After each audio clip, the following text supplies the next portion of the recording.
Chapter 2: Attachment and the First Maps of Reality. Long before human beings develop political beliefs, philosophical frameworks, or explicit worldviews, they are already learning something even more fundamental. What kind of world this is?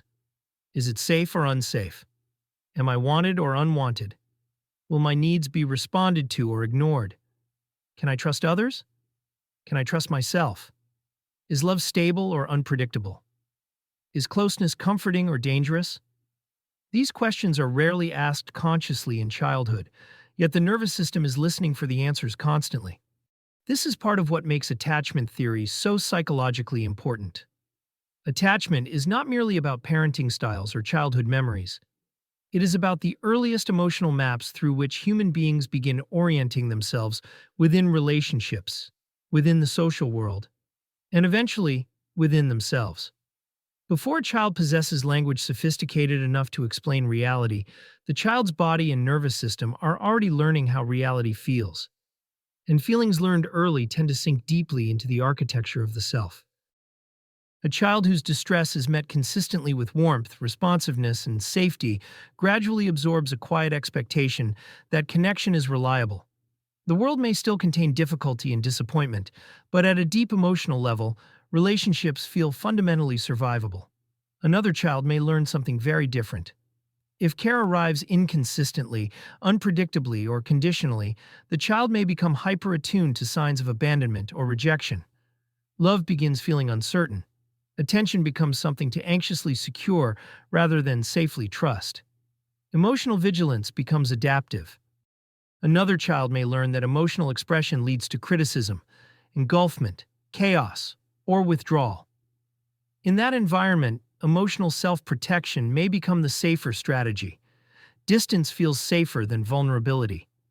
Self-reliance becomes armor. These patterns often persist long after the original conditions disappear. Not because people consciously choose them, but because the nervous system learned them before conscious choice fully arrived. This is one of the humbling realities of human development. Much of what later feels like personality may initially have emerged as adaptation. The child does not decide, "I will become anxiously attached." The child learns, "Connection feels unstable." The child does not consciously choose avoidance. The child learns, "Need feels dangerous." Over time, repeated emotional experiences become internal expectations about relationships, trust, conflict, intimacy, dependence, independence, and worthiness. The child gradually constructs emotional maps of reality long before they possess the ability to examine those maps consciously. And once established, these maps often operate quietly beneath awareness. A person may sincerely desire intimacy while simultaneously fearing it. Another may crave independence while secretly longing for deeper connection. Some may pursue validation endlessly without understanding why approval feels emotionally necessary. Others may distrust closeness while insisting they simply don't need people. Often these patterns are experienced not as inherited adaptations, but simply as who I am. This is where attachment begins, overlapping with the larger theme of the unexamined mind. Human beings tend to experience their emotional orientations as natural reflections of reality itself, rather than as learned responses shaped through earlier relational environments. A person who learned that vulnerability leads to pain may experience guardedness as wisdom. A person who learned that approval must be earned may experience chronic performance as responsibility. A person who learned that love is inconsistent may experience emotional hypervigilance as realism. And because these emotional maps formed early, they often feel self-evident. Rarely do people stop and ask, "Why does this particular emotional pattern feel so true to me?" The examined life begins partly when that question emerges. Not to blame parents simplistically. Human development is far too complex for reductionist narratives. Parents themselves are shaped by inherited attachment patterns, economic pressures, culture, stress, trauma, temperament, and the emotional maps they themselves received from earlier generations. Human beings pass emotional orientations forward not only through explicit teaching, but through emotional atmosphere, nervous system regulation, conflict patterns, affection, fear, silence, presence, absence, and thousands of small interactions too subtle to consciously notice in the moment. Much of human life is shaped through emotional transmission long before intellectual examination begins. And yet attachment does not determine destiny. This point matters enormously. The purpose of awareness is not to imprison people inside psychological labels or deterministic narratives. It is to increase conscious participation. Attachment patterns are influential precisely because they often operate automatically and invisibly. But awareness changes the relationship.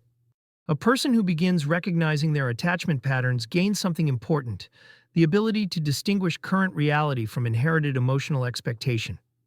They begin noticing when fear belongs more to the past than the present, when reassurance can never fully satisfy an old wound, when withdrawal is self-protection rather than authentic preference, when conflict triggers childhood survival patterns, when approval seeking quietly governs decision-making, when emotional reactions arrive before reflection. This awareness does not erase the nervous system overnight, but it creates space. And space matters. Between emotional impulse and conscious action, a small opening begins to appear.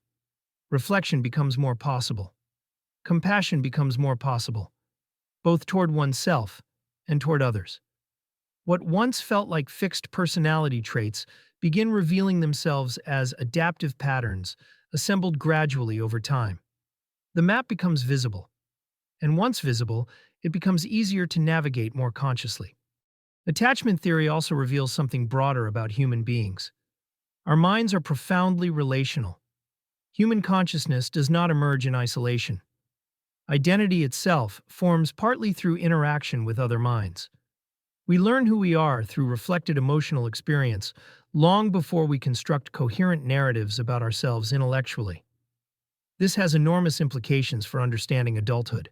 Much of adult life quietly becomes an attempt to preserve, repair, reenact, avoid, or transcend the emotional maps first formed in relationship. Love, conflict, ambition, belonging, loneliness, performance, avoidance, caretaking, independence, people-pleasing, emotional withdrawal. Many adult behaviors carry traces of earlier attempts to secure safety, connection, and emotional survival. Again, none of this makes human beings less responsible for their lives, but it does make them more understandable. And perhaps that understanding is one of the first steps toward genuine self-possession. Because before we can consciously participate in shaping ourselves, we must first begin noticing how we were shaped.